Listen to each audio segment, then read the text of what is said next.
राजस्थान में हुए NEET UG paper leak मामले को लेकर एनएसयूआई का हल्ला बोल जारी है। इस समय मैं दिल्ली के शास्त्री भवन के बाहर खड़ा हूं, यानी कि एजुकेशन मिनिस्ट्री के बाहर की तस्वीरें मैं आपको दिखाना चाहूंगा, जहां एनएसयूआई यानी कि कांग्रेस का जो छात्र संगठन है, उनके जो कार्यकर्ता है यहां पर इकट्ठे हुए हैं। नीट यूजी पेपर लीक मामले को वो भारतीय जनता पार्टी सरकार हो और साथ ही जो एजुकेशन मिनिस्ट्री है उसको घेरते हुए दिख रहे हैं। हाथ में तख्तियां लेकर वो अपना धरना प्रदर्शन कर रहे हैं। पेपर चोर गड्डी छोड़ अभी इस मामले में देखा गया है कि नीट का जो 3 मई को पेपर हुआ था उसको कैंसिल कर दिया गया है। साथ ही इस मामले की जो जांच पहले राजस्थान पुलिस कर रही थी, अब सीबीआई को इसकी जांच करने के लिए बोला गया। उसी बीच में आपको तस्वीरें यहां पर दिखाना चाहूंगा सेंट्रल दिल्ली की, कि कैसे भारी संख्या में पैरामिलिट्री फोर्सेस के जवान, दिल्ली पुलिस के जो जवान हैं यहां पर तैनात किए गए हैं। मैं आपको दिखाना चाहूंगा कि बैरिकेटिंग करके रखी गई है ताकि जो एनएसयूआई के कार्यकर्ता हैं वो ये जो बैरिकेटिंग है वो पार ना कर सके। इसी बीच में तस्वीरों में दिखाना चाहूंगा कि जो विनोद जाखड़ है एनएसयूआई के नेशनल प्रेसिडेंट, वो भी यहाँ पर मौजूद हैं। तो अभी देखा गया इस मामले की जांच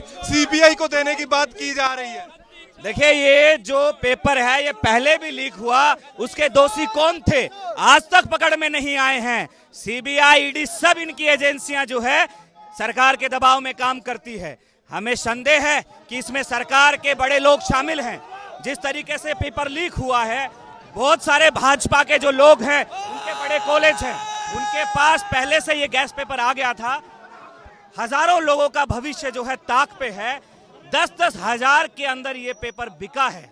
सरकार इस पे कोई रुख स्पष्ट नहीं कर रही है।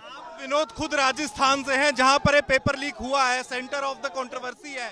साथ ही अब सरकार ने बोला कि 3 मई का पेपर रद्द कर दिया। देखिए, रद्द करना बिल्कुल ये मांग है, जायज बात है, क्योंकि जिस तरीके से, लेकिन उन हजारों साथियों का क्या, उन विद्यार्थियों का क्या जिन्होंने पूरी ईमानदारी से, मेहनत से जो है इस पेपर की तैयारी की थी और पूरी ईमानदारी से पेपर दिया था, अब उनका क्या?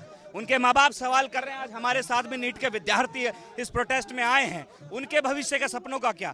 कुछ लोग आते हैं 10-10 हजार, 5-5 हजार में पेपर खरीदते हैं और पूरा पेपर जो है लीक कर देते हैं। तो हमारा सवाल ये है कि इस पे पीछे कौन लोग हैं, उनके खिलाफ कड़ी कार्रवाई होनी चाहिए, उनके खिलाफ कड़ा एक्शन होना चाहिए, ये हमारी मांग है। मेरे साथ एनएसयूआई के नेशनल प्रेसिडेंट विनोद जाखड़, तस्वीरों में आपको दिखाना चाहूंगा कि कैसे इस समय जो एनएसयूआई के कार्यकर्ता हैं यहां पर बैरिकेड पार करने की कोशिश कर रहे हैं। पर उसी बीच में आपको दिखाना चाहूंगा कि कैसे भारी संख्या में यहां पर पैरामिलिट्री और दिल्ली पुलिस के जवान तैनात किए गए ताकि जो एनएसयूआई के कार्यकर्ता हैं उनको रोका जा सके। नीट यूजी मामले को लेकर देखा जा रहा है कि जो विपक्षी दल है वो भारतीय जनता पार्टी सरकार को घेरते दिख रहे हैं। शिक्षा जो मंत्रालय है उसको घेरते दिख रहे हैं, क्योंकि पहली बार नहीं, इससे पहले भी देखा गया कि हर साल कहीं ना कहीं नीट यूजी का जो पेपर है लीक हो जाता है। कई बच्चों को नीट पीजी के पेपर के लिए दूर तक सेंटर दे दिए जाते हैं। तो एनटीए, नेशनल टेस्ट एजेंसी जो है हमेशा विवादों के घेरे में रहती है। उसी को लेकर कांग्रेस का धरना प्रदर्शन था। 3 मई को नीट का एग्जाम होता है, जहां देखा जाता है कि 410 सवालों वाला एक जो गेस्ट पेपर है बच्चों में बहुत वायरल हो जाता है, जिसमें देखा जाता है तकरीबन 100 से लेकर जो 120 सवाल एग्जैक्ट जो पेपर से हैं वो मिलते हैं। तो इस मामले को लेकर फिर राजस्थान पुलिस को भी जांच दी जाती है और अब इसमें सीबीआई को भी शामिल किया गया और साथ ही 3 मई के पेपर को रद्द भी कर दिया गया है। कैमरामैन अजय ठाकुर के साथ अनमोल नाथ वाली की दिल्ली से रिपोर्ट।